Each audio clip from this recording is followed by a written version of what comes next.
এবার আমেরিকার নির্বাচনী দৌড় থেকে প্রেসিডেন্ট জো বাইডেনকে সরে যাওয়ার আহ্বান জানাচ্ছেন তার সবচেয়ে বড় সমর্থকরাই। ডেমোক্র্যাটদের তহবিল সংগ্রহকারী হলিউড অভিনেতা জর্জ ক্লুনি বাইডেনের প্রার্থিতা নিয়ে প্রশ্ন তুলেছেন। জর্জ ক্লুনি জানান, বাইডেন তার ক্যারিয়ারে অনেক লড়াইয়ে বিজয়ী হয়েছেন, কিন্তু সময়ের বিরুদ্ধে এই লড়াইয়ে তিনি জিততে পারবেন না। ক্লুনি নিউ ইয়র্ক টাইমসকে জানান, এটা বলাটা অত্যন্ত কঠিন, কিন্তু তহবিল সংগ্রহকারী হিসেবে তিনি 3 সপ্তাহ আগে বাইডেনের সঙ্গে দেখা করেন। এই বাইডেন 2010 সালের বাইডেন নন, তিনি 2020 সালের জো বাইডেনও নন। ক্লুনি বলেন, তিনি সেই ব্যক্তি যাকে তারা বিতর্কে দেখেছেন।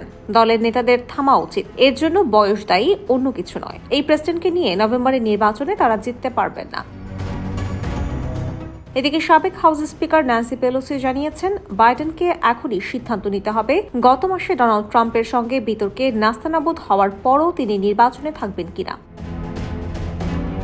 মার্কিন সংবাদ মাধ্যম MSNBC-কে দেওয়া সাক্ষাৎকারে পেলোসিকে জিজ্ঞেস করা হয় তিনি বাইডেনকে নির্বাচনে চান কিনা। জবাবে তিনি বলেন, তিনি চান বাইডেন যা সিদ্ধান্ত নেবেন তাই যেন করেন। এটা প্রেসিডেন্টের সিদ্ধান্ত তিনি নির্বাচনে থাকবেন কিনা। তারা সকলেই তাকে উৎসাহ দিচ্ছেন যাতে তিনি সিদ্ধান্ত নেন, কারণ সময় ফুরিয়ে আসছে।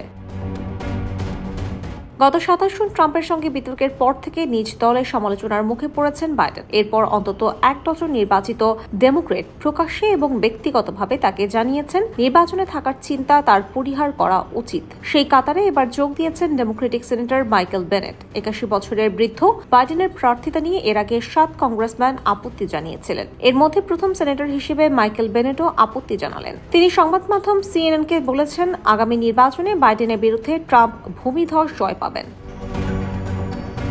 IBTV USA, new York.